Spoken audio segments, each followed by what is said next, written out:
भारत का पड़ोसी देश श्रीलंका इन दिनों अस्थिरता के दौर से गुजर रहा है। प्रधानमंत्री महिंदा राजपक्षे को अपने पद से इस्तीफा देना पड़ा और उसके बाद भी हिंसा का दौर थम नहीं रहा है।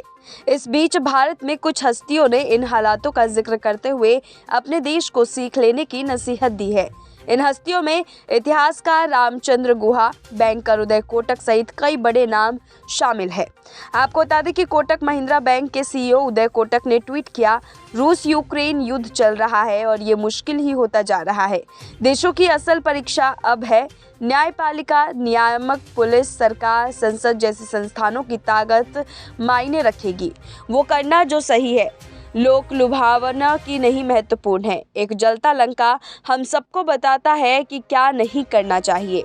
हालांकि इसके स्पष्ट संकेत नहीं है, लेकिन उदय कोटक की टिप्पणी को मोदी सरकार के लिए सलाह के तौर पर देखा जा रहा है।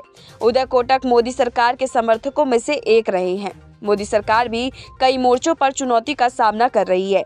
भारत में महंगाई दर 7.5% को पार कर सकती है, जो कि 18 महीनों में सबसे अधिक है।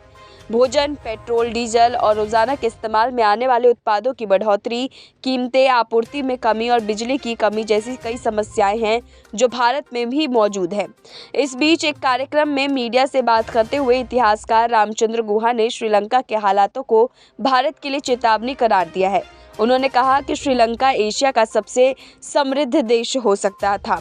उनके यहाँ साक्षरता, स्वास्थ्य सेवाएं, लिंगानुपात की दरें ऊंची थी, लेकिन सिंहला और बौद्ध बहुसंख्यकों की वजह से देश बर्बाद हो गया है। उन्होंने ये भी कहा कि अगर एक धर्म और एक भाषा को महत्व दिया गया तो भारत का हाल भी श्रीलंका जैसा होगा। कुछ ऐसी ही राय वकील प्रशांत भूषण ने भी जाहिर की है। उन्होंने कुछ अखबारों की कटिंग्स को ट्विटर पर शेयर कर भारत और श्रीलंका के हालातों की तुलना की है। कांग्रेस नेता जयराम रमेश ने भी श्रीलंका की स्थिति को भारत के लिए सबक बताया है। उन्होंने ट्वीट किया और कहा कि लंबे समय तक श्रीलंका का छात्र रहने के कारण मैं कह सकता हूं कि इस सुंदर देश के संकट की जड़ें छोटे समय में मौजूद आर्थिक वजहों से ज़्यादा बीते एक दशक से मौजूदा भाषाई, धार्मिक और सांस्कृतिक बहुसंख्यावाद से जुड़ी है। इसमें भारत के लिए भी सबक है। आपको बता दें कि वकील प्रशांत भूषण ने भी ट्वीट कर श्रीलंका के कुछ अखबारों की क्लिपिंग की तुलना भारतीय खबरों से की है। बता दें कि श्रीलंका में आर्थिक स्थिति बद से बदतर होती जा रही है। देश में विदेशी मुद्रा भंडार घटकर केवल 50 अरब डॉलर तक आ गया है।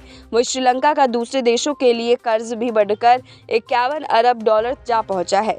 द टेलीग्राफ अखबार की अगर हम खबर के अनुसार बात करें तो भारत के पास फिलहाल 600 अरब डॉलर का विदेशी मुद्रा भंडार है।